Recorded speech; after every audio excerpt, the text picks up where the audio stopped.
अरे वो सब सुपरफिशियल है। अगर रियल डेप्थ आपको देखनी है ना तो वेद उठा लो। रियल फिलॉसफी इंडियन फिलॉसफी है। जब एक्चुअल में पढ़ लोगे ना पूरी दुनिया की फिलॉसफी, और जब एक्चुअल में उस लेवल तक पहुंचोगे जो फिलॉसफी का एंड है। एक बहुत ही फेमस फिलॉसफर रहे हैं पास में, उन्होंने कहा I think therefore I am. Descartes ने कहा था। डेकार्ट ने कहा था, क्या ये सच है? इसका आंसर हाँ में भी नहीं दिया जा सकता, ना में भी नहीं दिया जा सकता। और अगर मैं अभी आंसर दे दूं तो? अगर अभी हम डिबेट करें और मैं प्रूव कर दूं और यहां पर सारे लोग कहें कि there is no point of questioning left now, it can't be questioned, I will rule it out right now in the next 5 minutes and you will not have any counter argument, तो क्या कहोगे? कहां गई आपकी college की सारी education, और कहां गए आपके ये वेस्टर्न फिलोसोफर्स? अब आपको दिखाता हूं इंडियन फिलोसफी की ताकत। सर जो डेकार्ट ने कहा था, डेकार्ट ने भी क्वेश्चनिंग को ही इंपॉर्टेंस दिया था। उन्होंने बताया था कि आप हर चीज को क्वेश्चन अरे कर घोचू सकते था वो, किसकी बात कर रहे हो? हो। सर डेकार्ट को I am not fan of Descartes, I am not fan of Descartes. जो उन्होंने कॉन्सेप्ट ऑफ गॉड को जो माना था, आई क्रिटिसाइज देम। मैं डेकार्ट का फैन नहीं हूँ, लेकिन आप कहीं और जा रहे हो, अभी इसी पे रहते हैं। I think therefore I am, क्या कहना चाहते थे वो वहाँ पे तक पहुँचे कैसे, मैं वही तो बता रहा हूँ सर। बताइए कि सर। उन्होंने ये बताया, जो उन्होंने एक प्रोसेस बताया कि हम हर चीज़ को डाउट कर सकते हैं, लेकिन डाउटिंग को डाउट नहीं कर सकते। तो क्योंकि हम डाउट कर रहे हैं ये हमें पता है, इसीलिए हम उस चीज़ को बोल पा रहे हैं कि हम डाउट कर रहे हैं। तो वो जो डाउट करने का जो पॉइंट है कि वी आर डाउटिंग समथिंग, तो इसका मतलब हम है। So I think because I am, ये उनका कहने का पॉइंट था। लेकिन ये बहुत लंबा है, ये शॉर्ट में एक्सप्लेनेशन बहुत मुश्किल है। फिलॉसफी शॉर्ट में समझाना कई बार मुश्किल होता है। तो उनकी पूरी 6 बुक है इसके लिए मेडिटेशन की, तो वो बहुत लंबा है। बट शॉर्ट में जो मैंने उन 6 बुक्स को मैं अभी 6 मिनट में आग लगा दूंगा। 6 मिनट दोगे मुझे? अब मैं बताऊं आपको इंडियन फिलोसफी की ताकत। ये आपने करी बात वेस्टर्न फिलोसफी की, आपने 6 बुक्स पढ़ी उसकी, ठीक है, और अपने एग्जाम्स में जाकर के लिख के आ गए, दैट इज ओके। अब देखते हैं इंडियन फिलोसफी क्या कहती है। ये पॉइंट बकवास है, I think therefore I am. इसके पीछे चाहे 6 बुक्स है चाहे 6000 बुक्स है। वो लोग जो वेस्टर्न फिलोसफर्स हैं वो थिंकिंग में जाकर के अटक जाते हैं। वेस्टर्न वर्ल्ड पूरा थिंकिंग में जाकर के अटक जाता है। जो इंडियन फिलोसफी है, यानी कि जो वेद है, उपनिषद है, वो थिंकिंग को इतना इंपॉर्टेंस नहीं देते हैं। Thinking is just a part of existence. ये जो आई एम है इसका एक छोटा सा पार्ट है थिंकिंग।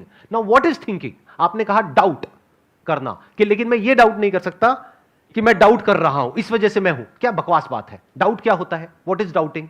डाउटिंग कहां से आती है? डाउट आता है जब माइंड में 2 चॉइसेस होती है। Existence is choiceless.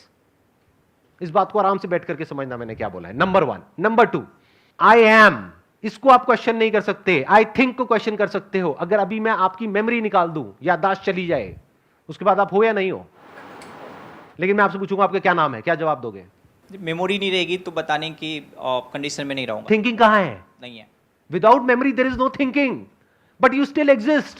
Sir Descartes ने बहुत प्रॉब्लमेटिक बातें कही है, आई एग्री विद यू। अरे सिर्फ डेकार्ट नहीं, ये सारे वेस्टर्न फिलोसफर्स जो है जिनको आप पढ़ पढ़ करके खुश हो रहे हो, इसमें से 99% क्रैप है। तो क्रैप को क्यों अपने दिमाग में भर रहे हो? अरे भाई साहब चेस खेलो। और अगर फिलॉसफी और अगर एक्चुअल फिलॉसफी को समझना है ना, एक्चुअल फिलॉसफी, तो इंडियन फिलॉसफी को समझो। इसकी पावर तो आप सोच भी नहीं सकते कहां तक है और क्या है। मैं इसको इस पॉइंट से नहीं देखता कि इंडियन अच्छा है या वेस्टर्न अच्छा है। मेरा पॉइंट ये है कि हर एक चीज़ चाहे कहीं का भी हो, अगर उसमें लॉजिक है, कुछ ऐसा है जो आपके माइंड को थोड़ा और इवॉल्व करे, तो that is good to study. भाई साहब लॉजिक की एक लिमिटेशन है। ये जो लॉजिक लॉजिक लॉजिक आया है ना, ये आया है वेस्ट से। Logic is in the realm of thinking. Without thinking there is no logic. में काफी पॉइंट पे सुपरफिशियल चीजें भी तो है, चाहे वो रिलीजन से रिलेटेड हो या कॉन्सेप्ट ऑफ गॉड हो। वो कहां नहीं है? वो वेस्ट में नहीं है क्या? वेस्ट में है, बट पॉइंट इज कि जिस लेवल पे उसको मैं सबकी भावनाओं को कदर करता हूँ, मैं ये नहीं कह रहा हूँ बोलो ना, खुल के बोलो, क्या दिक्कत है? कि जब हम किसी कॉन्सेप्ट ऑफ गॉड को लेकर के बहुत ज़्यादा वो होते हैं और उससे सिर्फ वो एक बिलीव नहीं रहता, उसकी वजह से ग्राउंड लेवल पे वायलेंस होते हैं, बहुत सारी चीज़। मैं पोर्शन की बात कर रहा हूँ, जो ज़्यादा पोर्शन है हमारे सोसाइटी में और आजकल भी खासकर। तो एक कॉन्सेप्ट नहीं है, एक गॉड के कॉन्सेप्ट से 1000 गॉड हमने बना दिए, जबकि ये भी मानते हैं कि गॉड से फेक है, फिर भी 1000 अवतार बना दिए, 1000 रिलीजन बना दिए, 1000 चीज़ें बना दिए। सो मेरा पॉइंट है कि एक पॉइंट जिसको हम उस पर हम क्वेश्चन ही नहीं करते, हम बस हमने इंसान जैसा इमेज बना दिया, हम उसका बस बिना किसी से बस हम पूछते रहते हैं। माय पॉइंट, मैं एक ऐसे लेवल पे हूँ जहाँ पे मैं गॉड को नहीं मानता और मानता भी हूँ, मैं किसी एक कंक्लूजन पे नहीं पहुँचा हूँ कि गॉड है या नहीं है, बट ये मान लेना कि गॉड है और उसके लिए हर वो चीज़ बिल्कुल ब्लाइंडली एक भीड़ की तरह फॉलो करते रहना, तो आई डोंट लाइक दैट। तो ये चीज़ मैंने जो सीखी है, थोड़ा थोड़ा पहले से भी था, लेकिन स्टडिंग फिलोसफी में ज़्यादा सीखी है, क्योंकि philosophy is the only place where you can question. आप टेंपल के सामने, मस्जिद के सामने जाके गॉड को क्वेश्चन करोगे, प्रोबेबली नेक्स्ट डे आप जिंदा भी ना रहो। इतनी टेंशन ना लो, आप जिंदा रहोगे। यहाँ पे कैमरे में आपकी शक्ल पूरी पूरी दिख रही है, टेंशन क्यों ले रहे हो? आप क्वेश्चन कर रहे हो, इसमें गलत क्या है? वो मैं बोल रहा हूँ कि अब मैं एक बात बोलूं, आपने बोल दिया, अपना आर्ग्यूमेंट दे दिया।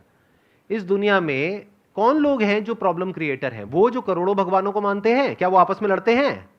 या वो जो कहते हैं कि एक ही भगवान है दुनिया में, जो भी उसको नाम देते हैं, और कहते हैं वो ही सच है, बाकी सब झूठ है? आराम से समझिए कि जो हिंदुइज्म है वहां पर करोड़ों भगवान क्यों हैं, उसका लॉजिक क्या है। पहाड़ की भी पूजा हो रही है, मिट्टी की जो मूर्तियां उसकी भी पूजा हो रही है, सूर्य की भी पूजा हो रही है, चांद की भी पूजा हो रही है। किसकी पूजा नहीं हो रही है? धरती, जल, अग्नि, वायु, आकाश, सबकी पूजा हो रही है। तो हिंदू धर्म जो है वो क्या कहता है? सब में भगवान है। इससे बढ़िया फिलॉसफी, इससे अच्छी फिलॉसफी हो ही नहीं सकती, इससे ओपन फिलॉसफी हो ही नहीं सकती। मतलब आप भी भगवान हो, आपसे भी जब मिलते हैं तो ऐसे करके मिलते हैं। मतलब क्या? कि आपके अंदर का जो भगवान है उसको मैं प्रणाम करता हूं। आई एग्री सर, बट इसमें फिर ये पॉइंट भी है ना, मैं इस चीज़ से, इस फिलॉसफी के अगेंस्ट नहीं हूँ, मैं उस चीज़ से दुखी हूँ जो इनबैलेंसेज, इस थॉट्स, ये कॉन्सेप्ट ऑफ गॉड जो कि जनरली वैसे जैसे आप समझा रहे हैं वैसे लोग नहीं समझते ना, ज़्यादातर लोग समझाते हैं, और वायलेंस क्रिएट होता है। और फिर एक मिनट आपने कहा वायलेंस क्रिएट होता है, वायलेंस की जड़ क्या है? इग्नोरेंस है, इग्नोरेंट होते हैं लोग। अब देखो इसमें कितनी बड़ी लॉजिकल फैलेसी है। अरे भाई साहब, ये जो आपके सारे फिलोसॉफिकल फंडे हैं ना, सारे हिला दूंगा अभी के अभी। आप कह रहे हो इग्नोरेंस जड़ है प्रॉब्लम की। इग्नोरेंस कभी भी जड़ नहीं होती किसी भी प्रॉब्लम की। Ignorance is not a problem. सबसे ज्यादा इग्नोरेंट कौन होता है इस दुनिया में? एक बच्चा जो अभी पैदा हुआ है, he is ignorant even of his own name. Is he a problem? तो ignorance is not a problem, wrong knowledge is a problem.